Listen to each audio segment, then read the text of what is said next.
It's Gaye LeBaron, and this is June the 16th, 1999. I'm going to talk this morning with Gene Benedetti, who is retired from Clover Stornetta Milk. He says he's retired. I don't know how retired he is. And Gene has lived most, if not all, of his life in Sonoma County. Gene, well, tell us, first of all, your name and where you were born and some of your life story. Okay. I'm Gene Benedetti, and I was born in Sonoma. My family moved up from San Francisco.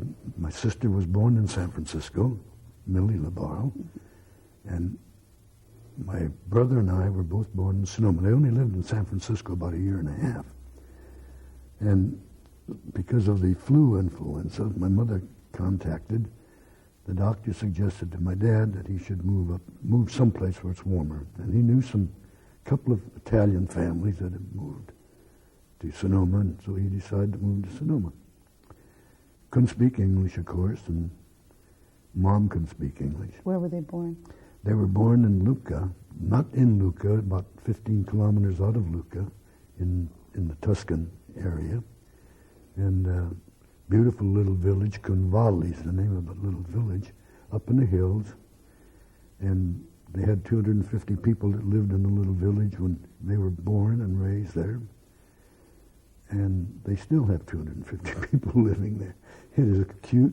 You can't drive into the little village because they have no streets. So you park your car outside and they come out with a donkey if you're going to stay there with them. And they put your bags on a mule and they go in because the streets are about 4 feet wide, 4.5 feet wide. And it's all brick, and brick walks, and all the buildings are brick, and still there. What year were you born? I was born in December 1919. And you're the youngest, is that right? I'm the youngest. Mm-hmm. Millie was the oldest, and Dan was 2 years younger than Millie, and I was 2 years younger than Dan. And talk a little bit about growing up Italian, growing up on the ranch, and. Well, I think we were very fortunate growing up Italian. Not just Italian. I think any foreign country would have been the same. But we were fortunate from the standpoint that we had a very distinct family structure, and we had two wonderful parents. My dad was kind of a jack of all trades, and worked out, and Mom, of course, she was just an angel. Neither one of them went to school. I think they went to the second grade, but they were both had good common sense, good background from the standpoint of right and wrong and all these things. And we were drilled in this foundation, and so we were blessed from that standpoint. And we were blessed also from the standpoint that they were very friendly people, and they liked to join with people. They had people in the house all the time. Dad made his own wine, and my mother was probably the greatest cooks that I've ever known, and she used to cook for a rich family in Tuscany, and so consequently we just had the best of all worlds. You went to Hearn School, did you? We moved from Sonoma when I was 3 years old, and I went to Hearn School my first and second year, and then we moved back to Sonoma for 1 year, and I went to second grade and part of the second grade in Sonoma, and then we moved to Cotati, where we still are, on the ranch there at Cotati. And then I went to Cotati Grammar School in third grade there, and junior high there. And I was a little upset because I couldn't play football in the ninth grade because they didn't have football. So I did play when I went into high school. Petaluma High School. And so, but it was a different time of life. I mean, Dan was a little older than I. When he graduated from high school, I went into high school. So when he was in high school playing football, and we could only play one sport because we had to work. We had 12, 14 cows to milk by hand. We had about 10,000 chickens that we'd have to feed. And we had about 12 to 15 sows that we kept and sold the piglets. And then we'd kill our own pigs, 4 or 5 of them every year, for food. I mean, and we had a garden, and we didn't have any money. We bought the ranch, Gaye, for my dad and Mom bought the ranch for $3,500. It was the old hillside swimming pool ranch, and it had a swimming pool on it, and it was probably the first swimming pool in this area, and had cabins around it, had steam baths. A Finnish man owned it, and they got a divorce. She left him, and so he went crazy and burned the house down, stuffed the well, had a beautiful well, and so we bought the ranch, and we tore down all the structures around the swimming pool, all the kids and my dad and I, and we had one person helping us, friend, and then we built a house. This friend was a kind of a carpenter. He wasn't a real carpenter, but he built the house and did a good job with all the lumber from the, and we bought our rest of our product from Meade Clark. I'll never forget.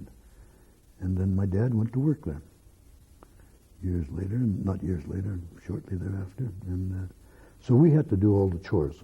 That's not the same swimming pool that's still there, is it? No. Well, the swimming pool's still there. And we used to swim in it. We used to fill it up with water, run water in and run water out, and irrigate with the water on the ranch. Mm-hmm. And we used to have a ball. But yeah, the pool's still there. It's all cracked now. It hasn't been used. But no, I have a pool up in the hill and just above it, and Millie, of course, has one down below. Mm-hmm. But we used to have a great time. And the house was always open. We had friends. We'd bring, when I was going to junior college and high school, we'd bring kids home every Friday night, and they'd stay with us, and they'd eat, they'd watch me work. Some of them would help me, but some of them didn't. But it was just a picnic. And my dad used to love to get them down in the basement and get them half drunk on wine. And of course the kids had never had wine, most of them. So he had a ball. He enjoyed it. But we had just and we never had any money. And I say this very honestly, and I'm not crying poor mouth, believe me, but we worked all our lives, Dan and I and my sister. My sister worked in an ice cream parlor up at the corner of 4th, up by the railroad square there. There used to be an ice cream parlor. She worked there. A friend of ours ran it. And Dan and I worked out.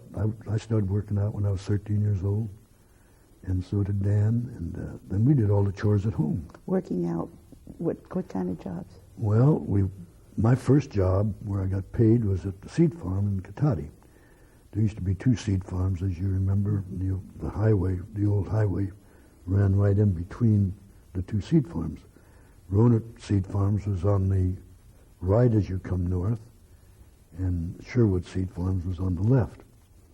And we worked for Sherwood Seed Farms. Frank Churchill, you probably remember Frank Churchill. Supervisor. Wonderful, wonderful man. And he was in charge of the seed farm of Sherwood's. And he hired my dad, and then my dad asked if he could bring us 2. And all the rest were Filipinos. They used to bring Filipinos in, and they had this great big long house. Not a house, just a hut. And that's where they lived. And they'd bring the Filipinos in during the harvest season and also during the hoeing season. Mm-hmm. And we used to work every spring on weekends and Easter week and the whole bit, hoeing weeds. And sometimes we'd go down there on Saturdays and Sundays, even during school time, and hoeing weeds. And then in summertime, we worked on the thrasher. Dan and I would feed the thrasher, and my dad used to check the bales that came out. And that was seeds, not bales, but sacks of seed. And it was very interesting. 17.5 cents an hour. and tickled to death to get it, believe me. And we used to work, in summertime we'd work 15 to 16 hours a day, every day. Now, you went to high school in Petaluma. Petaluma. By bus. By bus, but I never caught the bus. I always hitchhiked in, because I'd always miss it. Different times. Yeah, because, you know, I'd have to do all the chores, because Dan was gone, so I got stuck with all the chores. Dan was in college. Dan went to college, and Dan wanted Dan to go to work, because we needed the money. All the money, by the way, we ever made always went home. We never kept a check. And through college, in the war, all of our money went home, except for $10. Each of us kept $10 during the war. Talk a little bit about what Petaluma was like then. What was the town? Petaluma was a very, very close-knitted town. It's very small, of course, in those days. Probably about, 7,000 to 8,000 people at the most. And you could walk down Kentucky Street or Main Street and you knew everybody. Those were the two main streets, and the two streets that had anything on it, and the rest was nothing there. There was no East Petaluma, of course. And we had a bridge. The bridge was there, the cross to go over there, but there was no development at all. And it had a very close-knit feeling, more so than Santa Rosa, because I got acquainted with Santa Rosa when I went to junior college. And Santa Rosa was great, don't get me wrong, but Santa Rosa was a little bigger than Petaluma. In fact, it was much bigger than Santa Rosa, than Petaluma. And it didn't have the closeness that Petaluma had. A lot of river traffic in those days, huh? Well, the town would be blocked on weekends, on Fridays going up and Sundays coming home, because they had to go through town. Oh, yeah, I was talking about river traffic on the Petaluma River. Lots of traffic on the Petaluma River, yes. Well, all the grain used to come up, practically all of it, by boat. And when you say grain, that was a lot of grain, because we had a lot of chickens. I mean a lot. And not only chickens, but there was also cows. All the dairymen from all around the area came to Petaluma to buy. Petaluma was kind of the center. And there was milling there, too. A lot of milling. They had about 5 mills there.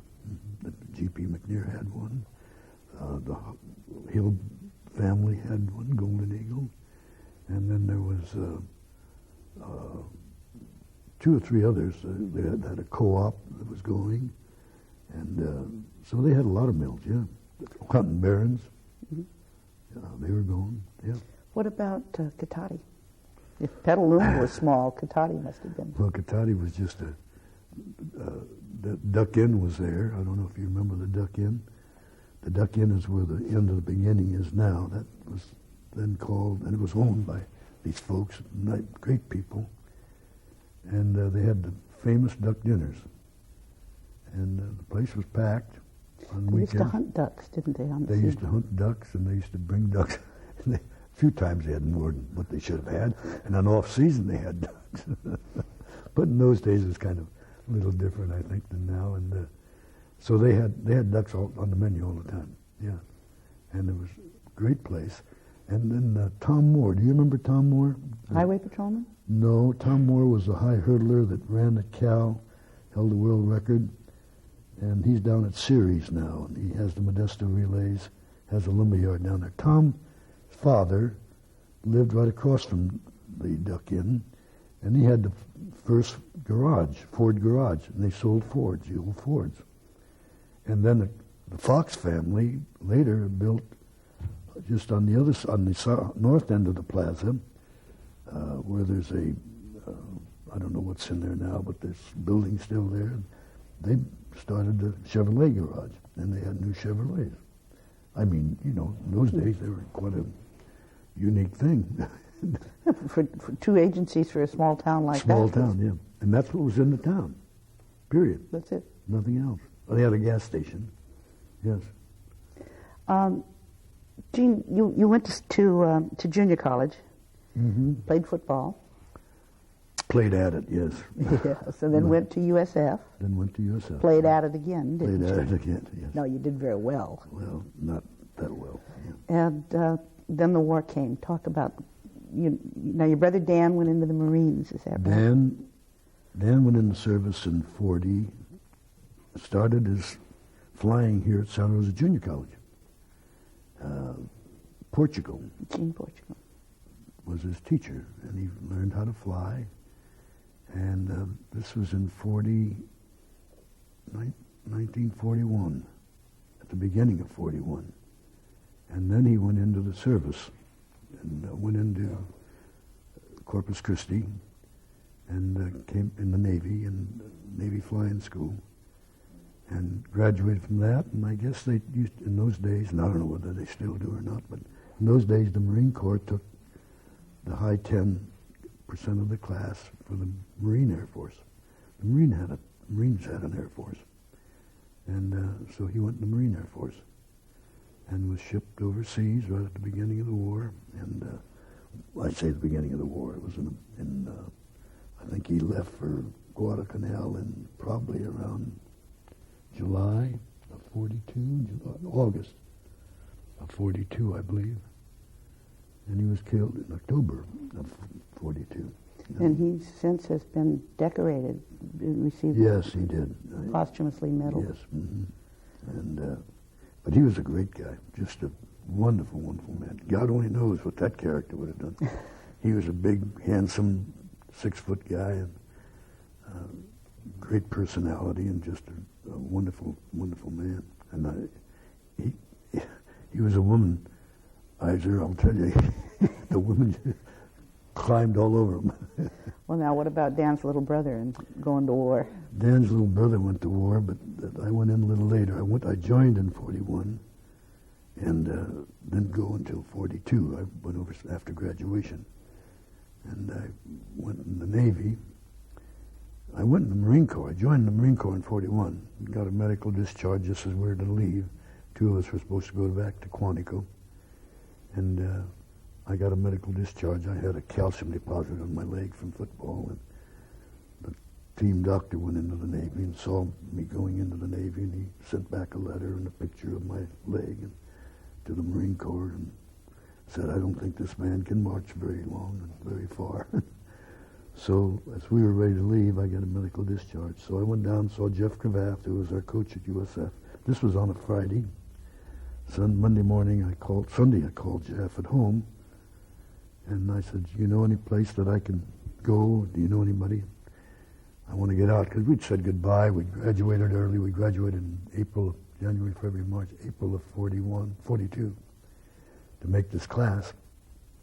He said, yeah, just by happenstance, Gene Tunney's in town, and he's checking people out for the Gene Tunney Physical Fitness Program. And he's talking to athletes. He says, you might explain to kids who Gene Tunney was. Well, Gene Tunney was, at that time, of course, retired from boxing, but he was a famous boxer and held a world heavyweight title for a couple of 3 years. I don't know what it was, 4 years, I guess. Retired undefeated, and he's the one that beat Jack Dempsey in the title fight. And a fine person, a very, very sharp person. Usually you connect boxers with... He was probably the most intellectual of any of our champions. He was, no question. And so I got to meet him. I went down on Monday morning, and he asked me all about why I got out of the Marine Corps. I said, well, I told him the truth. And he says, how's your leg? I said, my leg's fine. I said, hell, it never bothers me. So he said, go down and take a physical. He says, and you're in. He says, you'll leave tomorrow. So I left the next day for Norfolk, Virginia, and spent 2.5 months in that training program. Had a wonderful time. All ex-athletes, all kids. Sam Snead was in our class, and a number of characters. Freddie Apostoli, and I don't know all who, but we had a lot of fun. There was about 60 of us. And after that, people were waiting for different types of the Army and Navy were asking for volunteers to go into their units. So I didn't picture myself as giving exercises the rest of my life. And there was 5 of us that volunteered to get out. And they were waiting in line there after our graduation. And so I went in the amphibious force, some went into minesweepers, some went into whatever. And so there was three of us that went into amphib force. And the amphib force was just brand new, just starting. And of course we wanted to get overseas, and you know, we were all gung-ho. And so we did. We got overseas real quick. And did you go to, was it Italy or North Africa first? North Africa first. And we landed in Oran, and then we landed in, then we made an end run in Tunisia. And then we made the invasion of Sicily in Licata and 2 beaches in Sicily. I landed in Licata, and then the beach in Gela. And then I landed in northern Sicily, in Messina. There was an end run up there. But those weren't classified as invasions. And then we made Salerno, and then we made Anzio. Those were classified as invasions? Those were classified invasions, yes. Sicily and Africa, the first African invasion, and Sicily was, and Salerno was. Salerno was a tough go, and so was Anzio. Anzio was tough only from the standpoint that, you know, we were always under air attack, and we were there. I was there for about 55, 60 days. And were you commanding?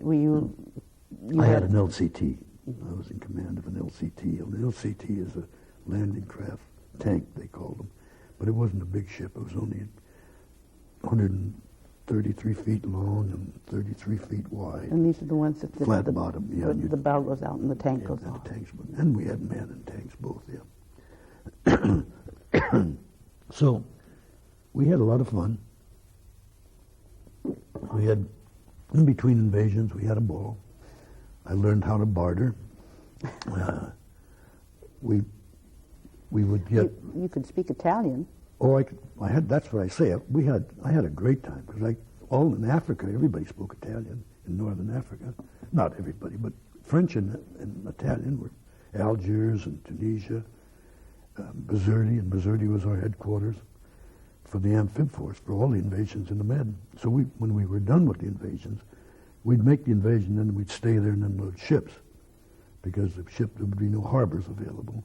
So we'd unload the ships so that they could continue to feed the troops. You had a ferry service. So we would stay there, and they were hard times because you always, in those days they had superior air force than we did. It wasn't until really Normandy that we had total control of the air, but there we'd be under air attack much of the time.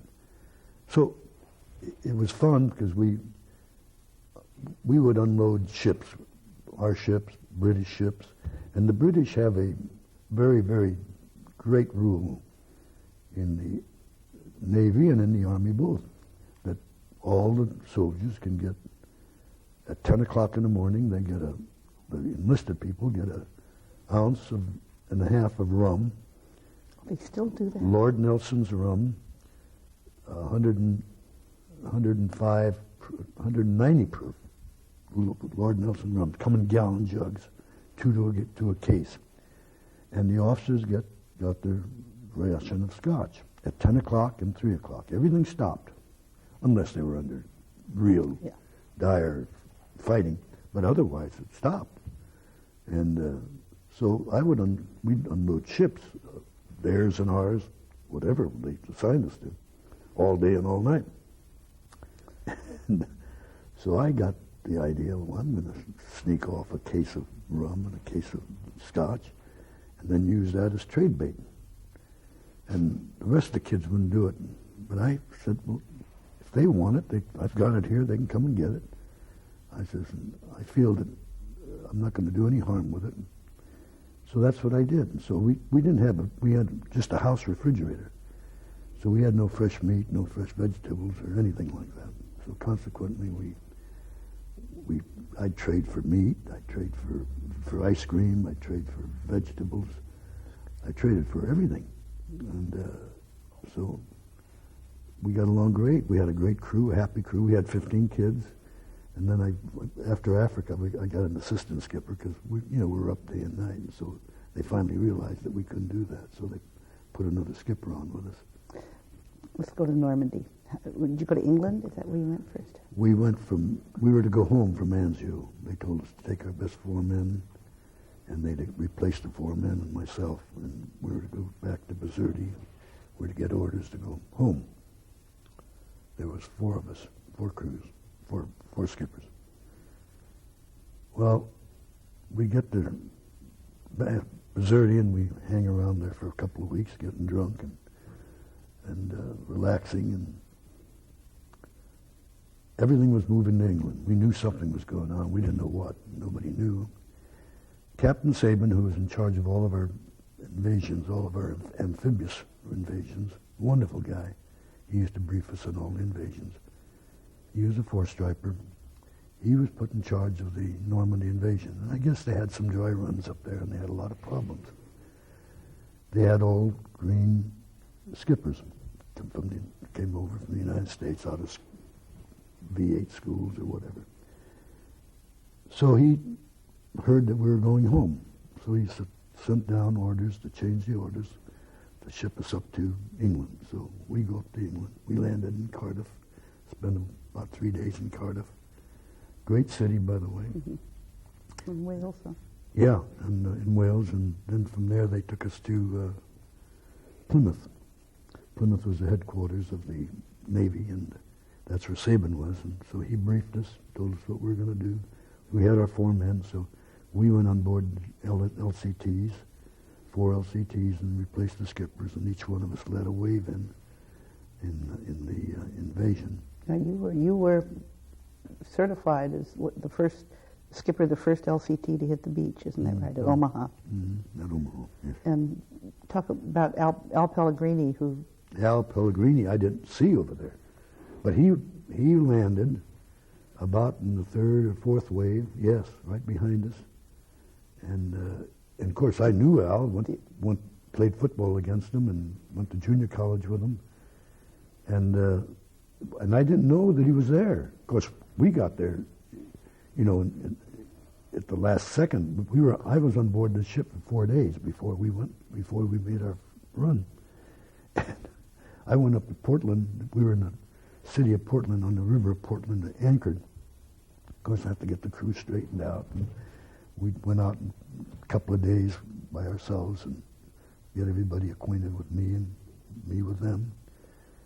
And so I went up. I always had liquor on board my ship, which was illegal, of course, but I always liked my gin, and so I went up to Portland to look for gin. And England is famous for gin, as you know. There wasn't a quart of gin. You should have seen that whole area. You'd think the island would have sunk, really. It was just a mass of human beings, equipment, and everything. And they just cleaned everything out. So I had to drink scotch, and I hate it. But that's all I could get. Life is hard. War is hard. It was tough, I'll tell you. But I bought my 2 bottles of scotch, and I did have scotch. Tell us about the invasion. Tell us about what happened. I know you don't like to talk about it, but the invasion I think was. We left on the 5th, as you know. The invasion was supposed to be. We left on the night of the 4th, actually, because we were in the slow convoy. We could only travel 5 knots, and so we went halfway. We were just about halfway. About 3 in the morning, it was storming and raining and blowing like hell. So they called the invasion off, and back we went to Portland.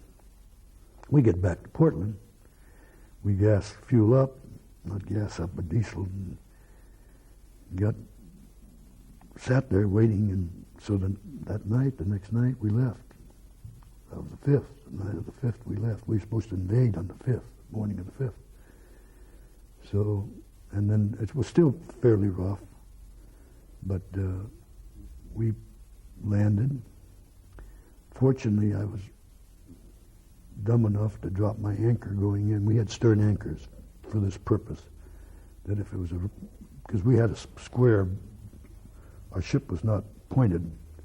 It wasn't pointed in the front. It was absolutely rectangular, excepting on the bow had a little bend. And so when we had rough seas hitting us, why, we really got hit. from the back, and so it was blowing pretty well, and so I dropped my anchor going in, and this was the purpose of the anchors, besides anchoring. Yeah. And we had long cables, so they were electric, and so I left it out, and fortunately for me that I was able to get off the beach. And as you went into the beach there, it was dead low water. There's a rise and fall of tide of, that day was about 36 feet in the channel. That means that when it's dead low water, you're out here 400, 500 yards from the beach, from the end of the beach, and then you had this big cliff that was sitting up there in Omaha. Why they ever picked that beach, nobody will know, but they thought it was going to be a breeze. They told us we wouldn't be shot at, that we had enough firepower going in, that we had, by the way, they used the first rockets. We had the LCIs with rockets behind us firing over us as we went in. They had, the Air Force was just pounding the hell out of them. And talk about the Air Force. We saw one enemy plane that night, the night of the landing of the 6th. One German plane came over about 8 o'clock or 8:30 at night. That was the only enemy plane we saw. So we had total control of the air, and that was a blessing, and that was a big help. So, but getting back to the original story, we landed, and they didn't fire at us all the way in until we hit the beach and dropped the ramp, and then all hell broke loose. Then they started, and they had all these big gun emplacements on this hill, on this, just like this. It was about 150 feet high. And they were emplaced in cement, about 5 feet of cement. I went up and looked at them later. And all the guns were aimed at firing at that dead low water mark all the way up to the high water mark. And they had hedgerows on the whole beach with mines on top of them, steel hedgerows placed in cement. And I had 3 Sherman tanks on board, elevated so they could fire on the way in. That's the first time we had those. We had armor put on our bows to help protect us. First time we've ever had that. And we had 140 demolition men on board.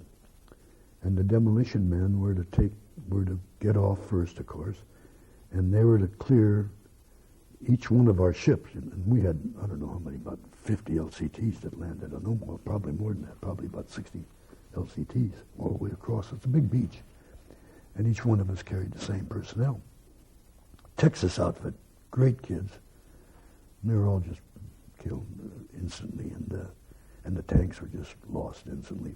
And so it was a real massacre. I mean, nobody had any idea that this was going to happen, but it did.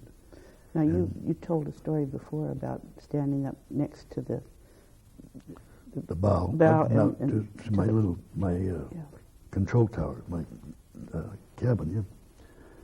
But getting the shell, did I tell you that? Yeah, I did. I was standing alongside of it, and they were shooting these 88s, and they're about that size. And this thing came, and I put on a clean pair of pants, pressed pair of pants that day. I don't know why. And the crease was out there quite a ways, and I went through the crease and hit the door, which was my pilot house door, and that happened to have armor plating on it. That's the only part of it that was armor plated. And it was a dud. It didn't explode. So, you talk about war and you talk about being good and being this and that. It isn't. It's luck. Let me tell you a funny story, dear. It's not luck. It's someone up there looking over you. When I started in Africa, I had 15 kids. All of them were heathens except one. One was from Massachusetts. He was an Irishman. He was my cook, and he was a character. And he was Catholic. And my assistant skipper was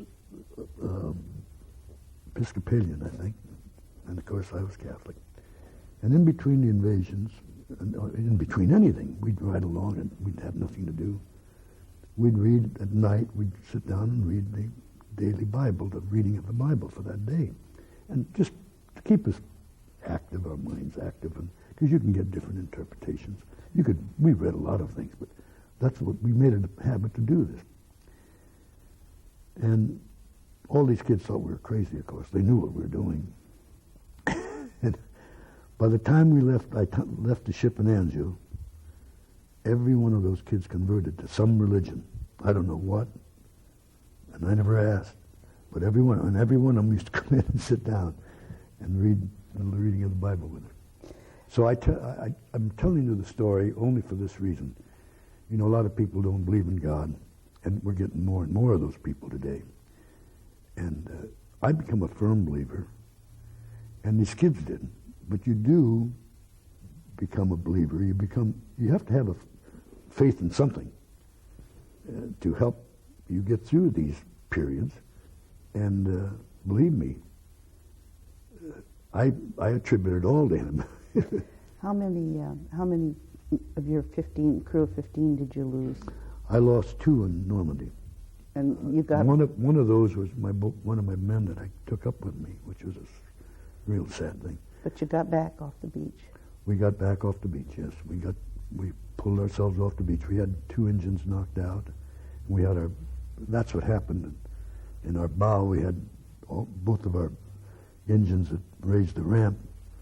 I had 2 men in each bow to control those. One of them was killed, 3 of them were wounded.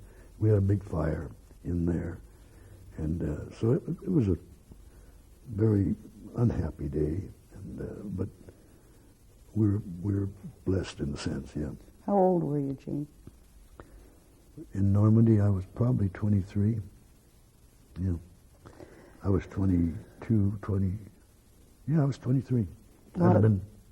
There's a lot of talk now about your generation and the fact that you probably, undoubtedly, saved the world, or the world as we know it. And you have any feelings about the way the country regards these things? Well, I do have strong feelings, Gay, and I'm really concerned about our country. I'm not concerned. I'm concerned about my grandchildren, mainly. I'm concerned about our country because I love our country. I feel that we've lost a kind of a sense of direction, a sense of dedication of our country, of what our country is and how fortunate we are to have the freedoms we have. And I look at what we're doing and what's happening to us, and I feel that within 20 or 25 years, if we don't change our course, we will no longer have those freedoms. And those freedoms are so great. You know, I had a Father Feely at USF, was our Dean of Men. He was a lawyer before he went into the order, the Jesuit order. And as you know, the Jesuit order is about a 13, 14-year hitch. Great person. He was about 55 when he came into the order, and about 52. And they sent him to USF, and he became our Dean of Men. And probably was the greatest exponent of communism in the world. And he used to teach us ethics. And at USF in those days, you had to take ethics 2 semesters, one as a junior and one as a senior. And, excuse me. And he taught us both classes, our junior and senior year. And we'd try to get him sidetracked, because in 41, some of us had already volunteered and were in the service. War hadn't broken out yet. But things were happening, and we were concerned. And a number of us had volunteered, because we were in ROTC at USF. We had an ROTC class. And it's a funny thing. People were dying to get in to fight for this country at that time. But we got him off, we tried to get him off track and talk about communism. And Doc Haley, who you probably remember, who went to USF with me, brilliant guy, became a lawyer. He's dead now. He asked him this question one day. He says, Father, he said, And I'm trying to get some information. He says, we both, short arms, and I used to call me short arms. He says, joined the Marine Corps, he said, and we're a little concerned about communism. Tell us about communism. Tell us about what you think, how long communism will last, if it will last, and will it progress, and how strong is it now, and will it progress? And if it doesn't progress, why won't it? And then also tell us about our democracy. Tell us about our great country, and tell us if we got any failures that could offset us. And he said, Doc, that's a great question, and you are taking me off the subject, but he says it deserves an answer. He says, communism is going to be very strong, he says, there's no question. But he said, I see communism lasting maybe 60, 70 years, 80 years. He says, I don't know, this was in 41. And he said, and the reason why I say that, he says, I think that communication systems in the world are just going to become enormous, so that all people will be able to get information. Whether they want them to get information or not, they're going to get it. He says, when that happens, he says, then I can see the start of the downfall of communism, because the peasants, who are the people that do all the work, will learn that there's people up there that are getting all the glory and all the good things. And he says, in the long run, communism isn't right. It isn't. There's a flaw in it, and that's the flaw. And he says, and it'll be found. He says, I can't tell you when that's going to happen. He says, but it's going to happen, I think. He says, now, in respect to our country, he says, democracy and our republic is probably the greatest thing that's ever happened in the world. He says, there's nothing that's ever been developed like it.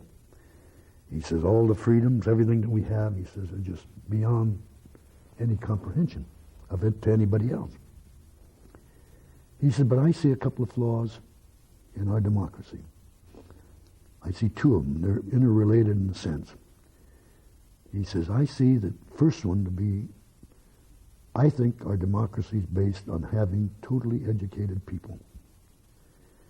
And when we fail to educate our masses properly so that they can use their mind to determine what's right and what's wrong and to do the right thing at the ballot box, he says that could hurt our democracy badly. He says the other thing that follows behind that, he says, I also see when politicians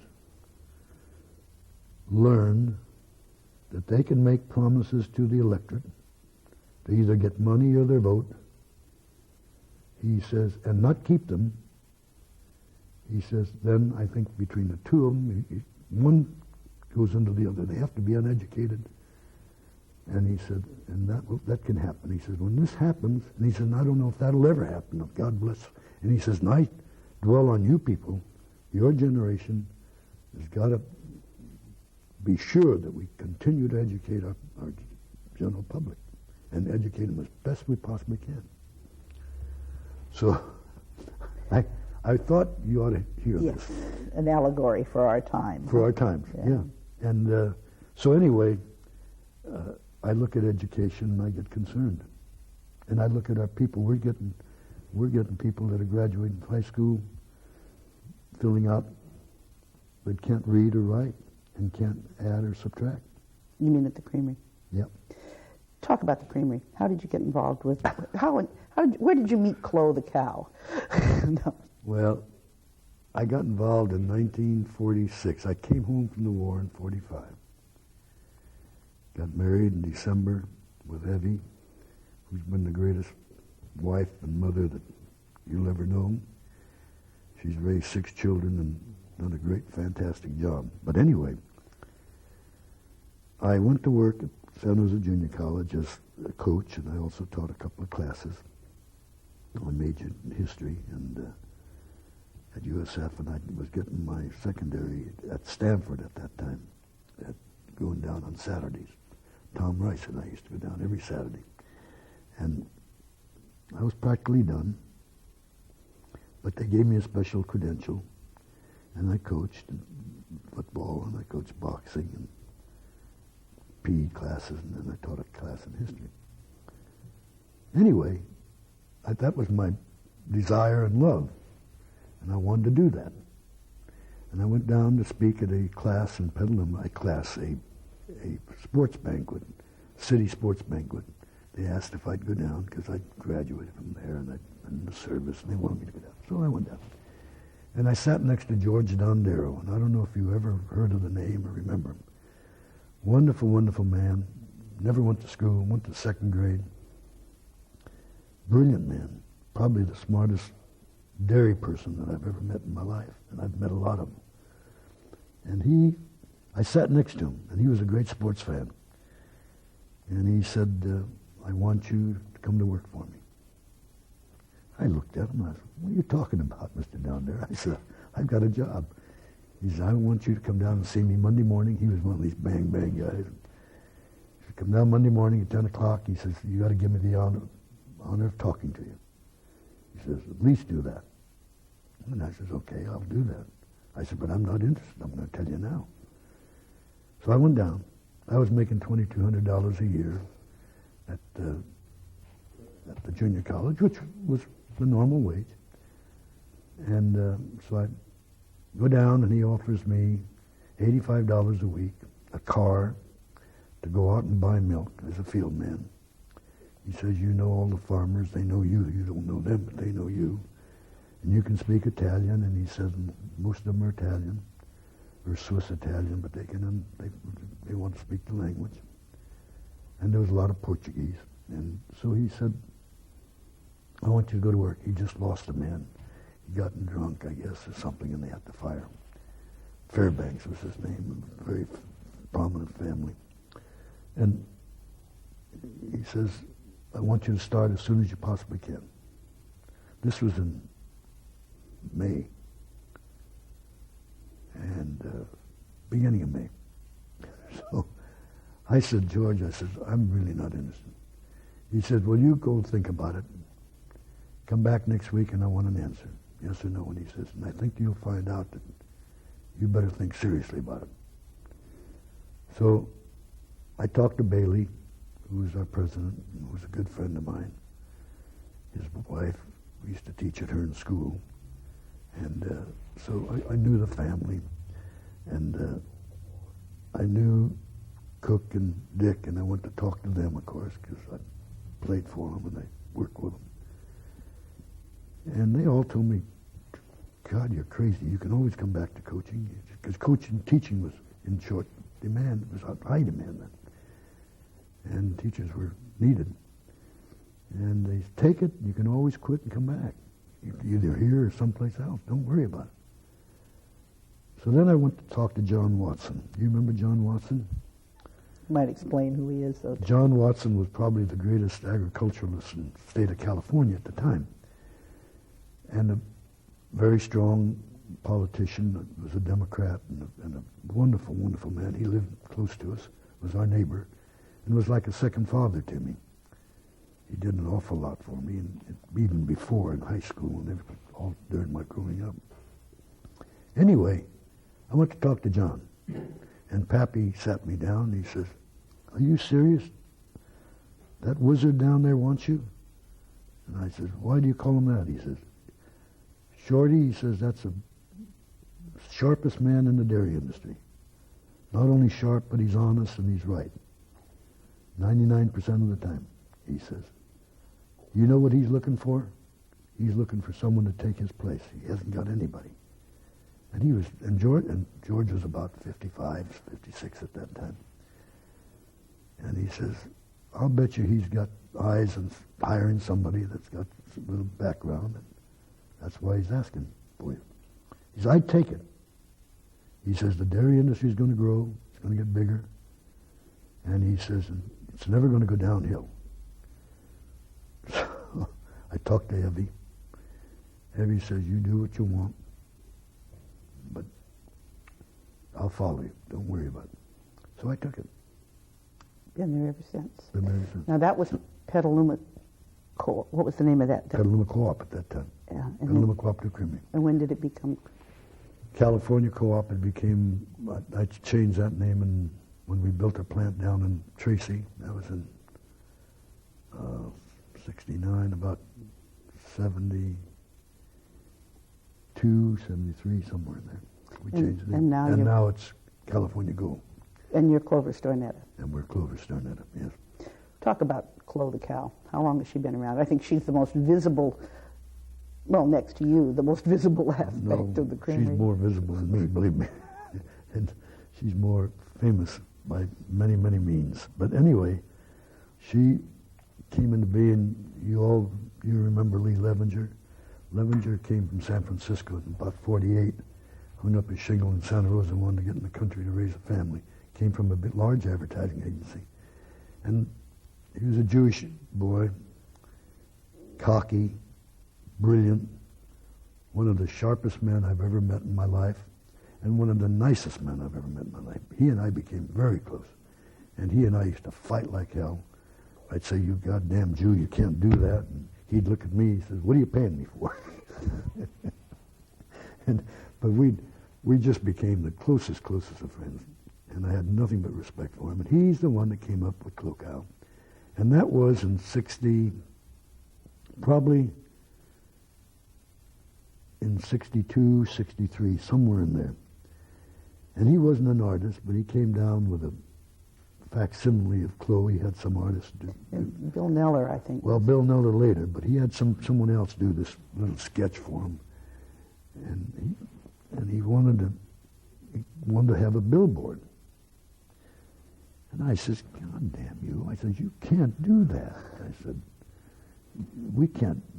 Billboards were being outlawed. Marin County had already passed an ordinance not to have them. And a lot of the people in Sonoma County were fighting for the same thing at the time. And he said, "Well, hear me out." He says, "This isn't going to be just a regular billboard with hard sell." He said, "This is going to be a fun billboard. We're going to use nothing but play on words. We're going to have a comical cow." He says, "It's not going to be a real cow, and it's going to be something that people are going to really enjoy and look forward to seeing." He says, "You remember the Burma Shave signs?" I says, "I remember them well. They were already gone. You remember the Burma Shave signs?" And he said, "That's what I want." He said, "People look for them." And I said, "Well, bring down something that show me what I can't imagine what the hell you're talking about." So he had this artist draw up something like about that size. And it was outstanding in her field and clothes out in his field. And clothes pretty much looks the same as it does today, not too much different. And I looked at it and I said, "God, I love it." But I said, "I'll never sell this to my board." I had 9 board members that were all farmers, all dairymen. And not too many of them in fact, none of them had been to college. Yeah, one of them had been to college. Been to school and had little business acumen, but they were all good businessmen, don't get me wrong. They were great, brilliant people and great workers and great common sense people. Jack Day, who's president then, who's still a dear, dear friend of mine, was chairman of the board, just became chairman of the board about that time. And so I said, "I'll never sell this to him." He said, "Well, I'll sell it to him." I says, "You're not coming near him." I says, "He'll throw you out the front door." So anyway, to make a long story short, I took it to the board and finally got the board to accept it. And Jack is the one that pushed it over and said, "Look," I said, let me try it for 3 months. We could get a repaint in 3 months. Let me try it for 3 months. I had Lee give me the figures of what it would cost us for the artwork and for the paper and all that. And so I said, "And then we'll try for the 3 months, and you keep track of all the bad things you hear about it and all the good things, and I'll do the same thing. And I'll have our telephone operator here do the same thing, our receptionist." So we got nothing, but we put it up. It was down by Wilford, coming north, Reeder North. And we got nothing but great reactions. We got not one bad one.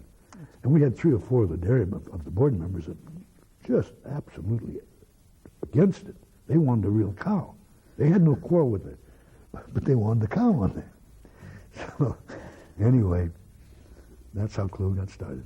And she's been a great, and I give all the credit to Lee Levenger, not to myself, because I was furthest thing from advertising that there was. I I never could understand it and still don't. But it's a great thing. How are we doing on time? What's the time of day? What is it? We're at 55 minutes. Okay. Quickly, I want to ask you about the Mighty Leghorns. When I went to work at the creamery, I was giving up football for good. This was in 46. So I told George I had one condition on my being hired. There's a lot of kids coming back from the service. They wanted to start a town team. And they wanted me to coach it. And I said, I want to take the job, but I want to start this town team. This had been going on when I was at junior college. And some of them came back to junior college, but a lot of them went to work, and their interruption of football was done. So he said, well, how are you going to do this? He says, it's going to cut into your work. And I said, no, we'll practice at night, 2 nights a week. And we'll play on Saturday nights and Sunday afternoons. Rest assured that it won't affect my work. You'll get 40 hours from me and plus. I said, don't worry about it. He says, great. He says, how much money do you need? And I said, no, we're going to do it ourselves. We don't want anybody involved in it. We want to run it ourselves, and we want to do it ourselves. We had 33 kids.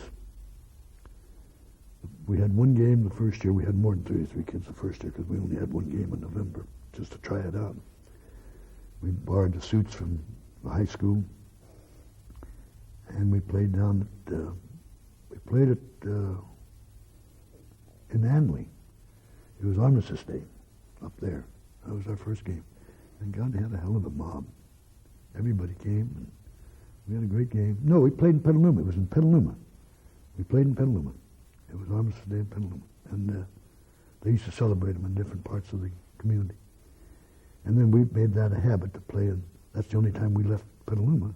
We'd play at the Armistice Day, like in Santa Rosa or Sebastopol, that game. We'd have a special game for them. And so anyway, we had roaring success. So next year we just brought kids in and talked to them and checked out their background. And of course I knew most of them. And I got some kids from USF. I got some kids from St. Mary's that I had to fill in. And we started out in 47 with a full schedule, and it was just a go from day one. How long? How many years? Well, I coached them from 46 to 47, actually, to 50. My last year was 50. And then they went on till 58. Paul Ross coached them, and Don Romancy coached them when I left. Butch Burtner coached them, and then Paul Ross ended with them. And they had a best record in the United States at one time, didn't they? Yes, when I was there, yes, we did. We had a great record. We had more wins, and he had more scoring. But, you know, it was a fun thing. We had a lot of fun. And we sold season tickets for $1 a game. So if we had 10 games, they paid $10 or 11 games for the season ticket. So we had when we started the season on 47, we had enough money to buy our insurance because I wouldn't let the kids play without insurance. And we had this insurance company from Kansas that insured us. And then we had, we bought our uniforms from Milner. You remember Joe and Jay Milner? They were great. Bob Acorn and I signed our names for collateral because when we went to them, we didn't have the money yet. But then we got the money and we paid them off. I said, Joe, we signing isn't going to give you any credibility of any kind to get that money. I said, because I'm broke. He said, don't worry. He said, Gene, you pay me. So we paid him. And so we had huge success. We used to get 4,000. We used to bring bleachers down from the fairgrounds. We'd get 4,000. At the Egg Bowl games, we'd get 5,000. And it was a huge success. And we'd take the money each year. The Egg Bowl game, all the money went to charity. We raised about an $85,000 fund for needy kids for hospital care. And we bought the first blood bank truck. I gave it to them, and we did a lot of things. Put the scoreboard up at Petaluma High, and then with the rest of the money, we had a committee of doctors and a couple of lawyers to determine how we're going to spend the money for kids that needed medical care that didn't have the money. And we took care of kids and sent them down to Shriners and different places that needed special care. And the fund has still got about $3,000 in it, and we keep it there now mainly for if there's a funeral or something that we want to send flowers to or something, yeah. Now, nobody has been more community-minded than you have. Obviously have a sense. That's a little overrated, I think. No. I'm sure Mom and Dad always told us we had to give back to this country what we take out of it. And believe me, they meant it. Because they love this country. True and true. Here they were foreigners. You know, when we went to school, we couldn't speak English. All three of us. We didn't know how to speak English because we spoke Italian all the time at home. Every night, every day. And when friends would come over, if we were at home, and they sat down at the table, we still spoke Italian. Because my mom and dad spoke English, but very brokenly and very little. And great people. But so they indoctrinated us with this feeling that we had to give back because this country had been so good to them. And they didn't have anything. When we went in the service, we owed $3,500 the original on the ranch. We paid the interest. And we owed $3,800 to the Everett Feed Company in Penn Grove for feed. We went in the service, we assigned our checks to Dad and Mom, but that was nothing. The economy, when I got back from the invasion of Sicily, I get a letter from Mom and Dad, and Mom used to write in Italian, and she said, Shorty, she says, this was supposed to be the happiest day of our lives, because we kept saying, boy, when we can pay these bills off, we're going to have a real celebration. Well, Dad had been lost. Yeah. She says, it isn't, but we paid off the feed bill, we paid off Everett Feed Company, and Dad is looking to buy the old, God, I can't think of the name of it now, the ranch next to us. Now, you and Millie are still on the ranch. No, that's the ranch that Dad bought. Millie's on that ranch. I'm on part of the original ranch up in the hill, and then Jeff LeBaron is on the rest of the ranch. Yeah. And Millie married Red? Millie's been married 59 years when Red died, yes. Mm-hmm. Red was a fantastic person. There's where I learned a lot from, too, I'll tell you. He was a godsend, just a godsend. Tell us who Red was and what he did. Red LeBaron. Red LeBaron was from Petaluma originally, was born in San Francisco. His father came to Petaluma and they started the laundry. In 1912 or 13, if I remember correctly. French Lace, is that the name of it? But Lace House Laundry. Lace House.